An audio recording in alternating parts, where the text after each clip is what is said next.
orang banyak privilege, orang tuanya kaya gitu ya. Gue bilang gue punya privilege, orang tua gue emang nggak kaya gitu ya. Tapi orang tua gue mentingin banget pendidikan buat anak-anaknya gitu.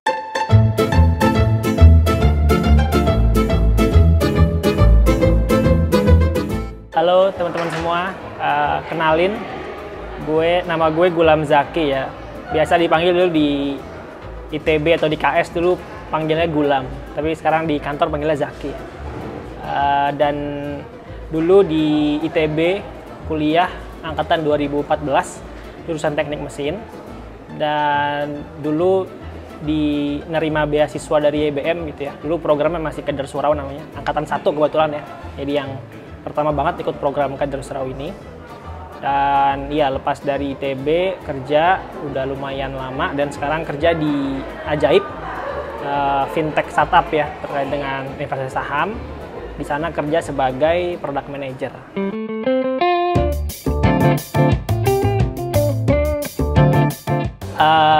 Sebenarnya bukan sekolah di Jepang ya, tapi zaman nerima KS itu dapet beasiswa buat student exchange ke Korea sama ke Jepang 2 kali waktu itu. Korea cuma sebulanan, di Jepang itu sekitar 1 semester lah, 6 bulan. Jadi itu pas kuliah. Kalau gitu. itu masih linear juga sama farmasinya? Itu udah mulai ke arah IT sih waktu itu sih. Belajarnya memang tentang artificial intelligence, database dan lain-lain gitu. So, emang udah ke arah sana gitu.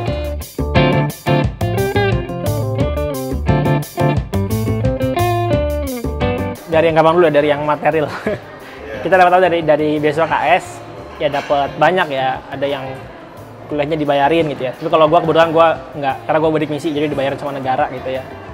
Gue dapat uang jajan juga dan dapat asrama gratis ya. Itu membantu banget sih buat kehidupan kita sebagai mahasiswa ya. Itu benefitnya. Dan di luar itu banyak banget kegiatannya emang waktu di KS itu.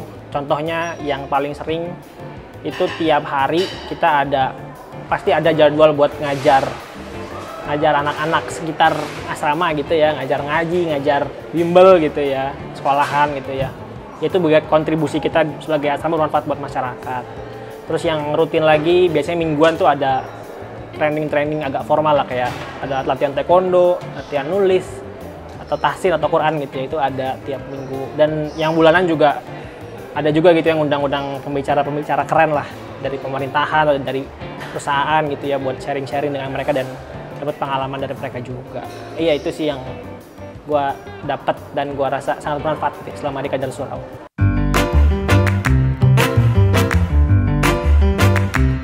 Di asrama dulu ber-12 ya, angkatan ya. Ya dulu ada kejadian lucu sih, saya unik lah, jarang terjadi itu. Kan kita ngajar ngaji anak-anak ada tiap malam gitu ya, ada jalur piketnya gitu kan ya. Suatu malam anak-anak itu nggak pada datang habis maghrib, dikit yang datang lah, kok pada nggak datang gitu.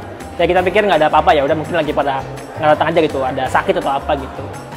Terus tiba-tiba orang tua datang ke rumah, orang tua anak-anak itu datang ke asrama gitu. Anak-anak gimana?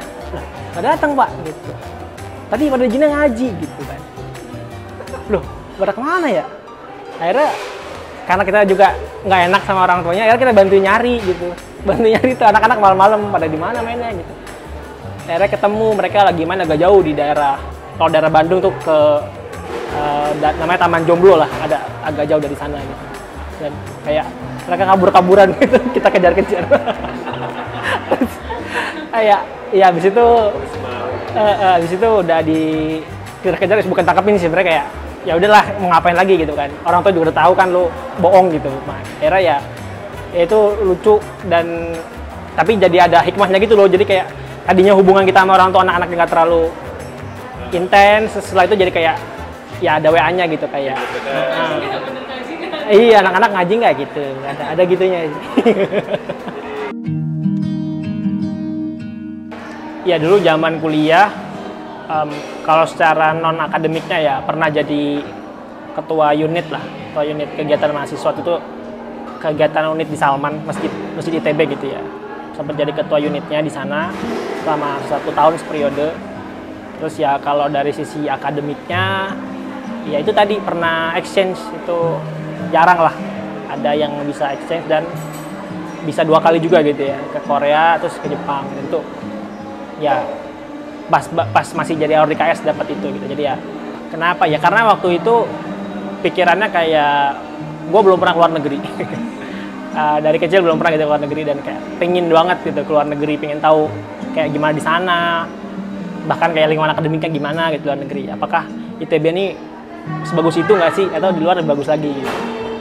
Jadi waktu itu emang nargetin pengen sempat keluar negeri supaya dapat pengalamannya dan yakin gitu. Abis ini mau kerja di Indonesia atau kerja di luar negeri atau kuliah gitu ya. Jadi kayak dapat gambaran lebih jelasnya lagi, dan dari situ cari-cari deh beasiswa di ITB yang ada programnya apa, dan ya apply. Waktu itu apply semuanya sih. Terus dapat dua-duanya gitu.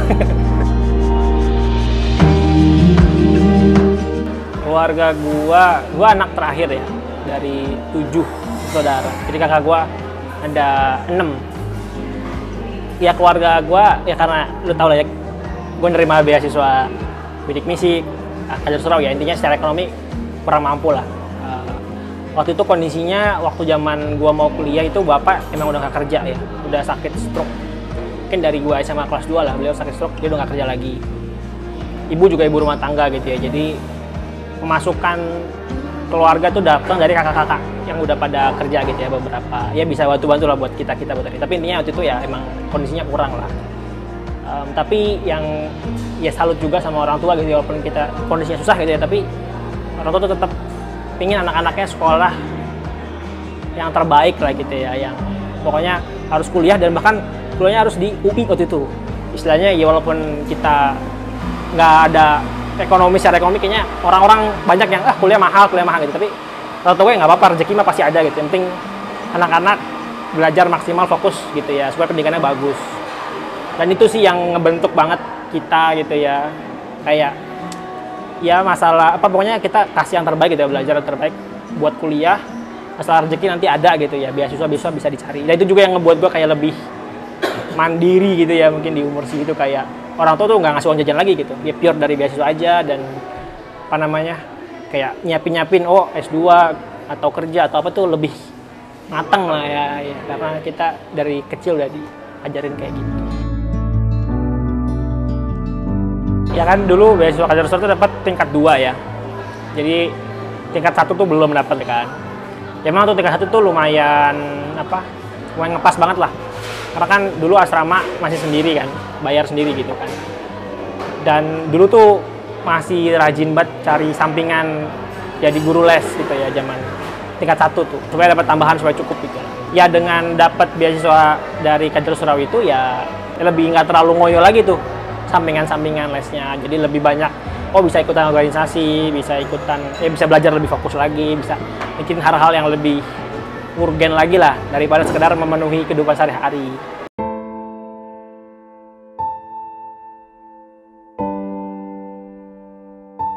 Iya, intinya kalau buat orang tua ya emang berat ya, maksudnya ngedidik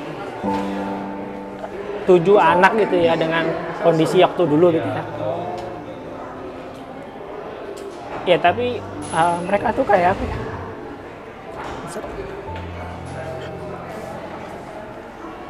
Ya jadi ya orang tua tuh karena ini banget ya,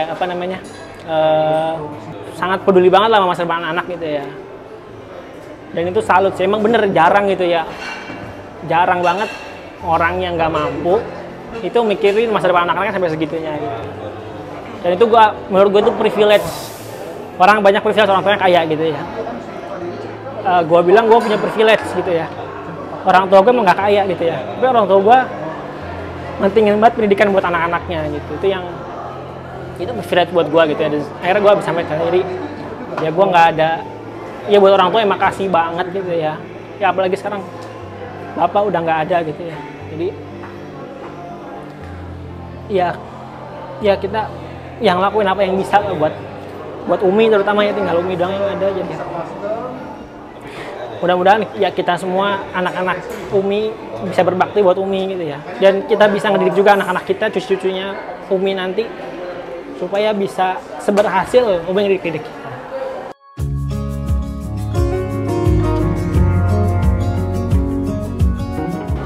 Iya, makasih banget ya buat semua Muzaki, YBM BRI.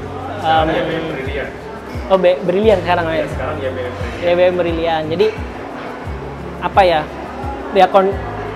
Sebenarnya YBM BRI itu melalui program Kader Sora atau scholarship itu kayak mereka memberikan sosial mobility lah ya buat anak-anak dari keluarga, bahasanya mungkin 10% ekonomi terbawah bisa jadi 10% ekonomi teratas gitu ya. Jadi ada perpindahan mobilitas, nggak harus yang kaya makin kaya, miskin makin miskin gitu ya. Tapi dengan adanya program ini ngasih sosial mobility, orang-orang yang miskin anaknya bisa tetap kaya, punya kesempatan yang sama gitu ya. Dan itu yang susah atau jarang ada program yang se-impactful itu gitu ya. Dan beasiswa pendidikan itu salah satu yang berhasil untuk sosial mobility. Dan beasiswa pendidikan yang ditambah pembinaan, tambah jaringan, ditambah anak-anak dikasih tanggung jawab buat berinteraksi dengan masyarakat sekitar, itu lebih membantu lagi buat anak-anak bisa survive dan naik status sosialnya gitu ya setelah lulus. Honestly, sekarang gue punya banyak ponakan yang udah mulai gede dan pingin banget gitu ya ngedidik mereka supaya lebih bisa bertanggung jawab, lebih bisa mengetahui gitu ya semua konsekuensi di masa muda tuh ada, semua yang lakuin di masa muda tuh ada konsekuensinya nanti gitu ya, selalu gede gitu. Dan ya menurut gua beasiswa kayak BRI Scholarship ini ngebantu banget tuh nge-framing pola pikirnya anak-anak muda gitu ya, mahasiswa, supaya mereka bisa lebih dewasa lagi gitu ya di umur-umur mereka kuliah itu. Jadi beasiswa ini bagus banget, lanjutin terus. Mudah-mudahan semua yang terlibat, penerima beasiswanya, muzakinya, dan orang-orang yang kerja di dalamnya gitu ya, dapat keberkahan dari sini. Ya mungkin. Bangga lah. Bangga lah. Ya dari sekian banyak mahasiswa ITB ya dapat beasiswa itu sedikit gitu. Dan dapat beasiswa sebagus YBM BRI gitu ya, yang YBM Brilian gitu ya, yang kayak ngasih peduli banget gitu, nggak sekedar ngasih materi tapi kayak pembinaannya dipikirin banget. Kayak bangga lah.